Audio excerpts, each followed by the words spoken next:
की मृत्यु का समाचार मिला। सत्यभामा जैसे ही पिता की मृत्यु का समाचार सुनकर रोते हुई सत्यभामा जी हस्तिनापुरी में गई। वहां जाकर के भगवान से कहने लगी कि हे प्रभु, मेरे पिता की मृत्यु हो गई है। जैसे ही भगवान को उन्होंने बताया,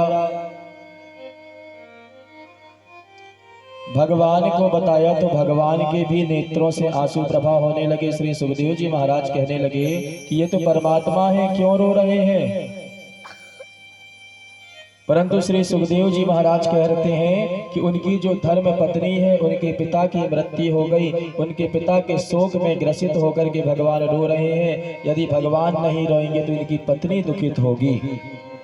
अपने पत्नी, अब वह भी संसारिक जीवन व्यतीत कर रहे हैं, अपने धर्म पत्नी के साथ रह रहे हैं। यदि पिता का शोक नहीं रहेगा तो पत्नी ना जाने क्या बोलेगी। आज पिता के शोक में आकर के भगवान रो रहे हैं। श्री सुखदेव जी कहते हैं, जोरों से रोए। पत्नी के पिता के मर जाने के बाद सत्यभामा जी को बुरा मान जाएगी। मन में भाव बनाया है। आज प्रभु ने ऐसा नाटक किया है कि श्री सुखदेव जी महाराज भी उस दृश्य को देख करके मुस्कुरा रहे हैं। और जैसे ही उसको सुखदेव जी महाराज देख करके मुस्कुरा रहे हैं तो वह परीक्षित भी मुस्कुरा रहे हैं। परीक्षित कहते हैं कि भगवान ऐसा नाटक भी करते हैं। श्री सुखदेव जी महाराज कहते हैं कि परमात्मा के जैसे नाटक करने वाला संसार में कोई नहीं है। और यमराजा क्लावितम नितांता जासमुत्तमा कालिंदी यमुना श्रेष्ठम तत्र वेदम भवस्यः। एक दिन अर्जुन भगवान को लेकर के वन की ओर गए हैं। जैसे ही वन की ओर चल पड़े, वहां पे एक सुंदर सी स्त्री विराजमान है। अर्जुन ने देखा यह तो त्रिपुर सुंदरी लगती है। उनके पास गए और उनके पास जाकर के कहने लगे, हे देवी, आप कौन हैं और यहाँ क्यों बैठी हुई हो। उन्होंने कहा, मैं सूर्यपुत्री हूँ, यमराज की बहन हूँ। मेरा नाम है कालिंदी, साक्षात यमुना।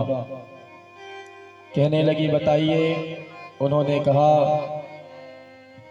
मैं श्री कृष्ण के दर्शन करने के लिए आई हूँ। कृष्णस्य दर्शने यातं विवाहे चायमुत्तमा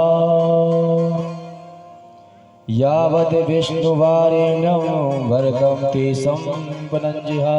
कहने लगी कि मैं यहाँ तप कर रही हूँ, कृष्ण को वर्ण करना चाहती हूँ। आज भगवान को उन्होंने वर्ण किया है। उनकी धर्म पत्नी हुई है कालिंदी यमुना। बोलिए यमुना मैया की जय। 5वां विवाह उनका मृतबंधा के साथ हुआ है। 6वां विवाह नग्नजीति के साथ हुआ है और 7वां विवाह भद्रा के साथ हुआ है और 8वां विवाह लक्ष्मणा के साथ हुआ है। लक्ष्मणादितरा कृष्णस्य भौमासुरो बलदुर्पया राजघरानो यावत्तं हरणं से समुत्तमा। एक भौमासुर नाम का एक दैत्य हुआ। भौमासुर जो हुए, मन में संकल्प ले लिया कि 20,000 राज घराने की कन्या हो जाएगी तो एक साथ में उनके साथ विवाह संपन्न करूंगा। दृढ़ संकल्प ले लिया। 16,000 कन्या हो गई। 16,000 राजघरानों से कन्याओं का हरण करके ले आया और अपने कारागृह में लाकर के बंदी बना लिया। जैसे ही कारागृह में आकर के उन्होंने बंदी बनाया, भगवान श्री कृष्ण को जैसे ही पता चला आज भगवान श्री कृष्ण उसका उद्धार करने के लिए पहुंचे हैं,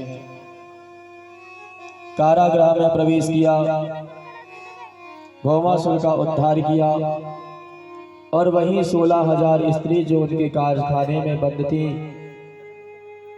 जैसे ही देखा मन में विचार आया कि समाज में इन स्त्रियों से विवाह कौन करेगा। समाज से तो उनका मान प्रतिष्ठा सब कुछ समाप्त हो गया। यदि कोई किसी को हार के ले जा ले तो उसका जीवन ही नष्ट हो जाता है एक तरह से। आज 16,000 रानियों को उसने हरण करके लाया है। लोगों को पता चलेगा कि भौमासुर ने इनका हरण किया था।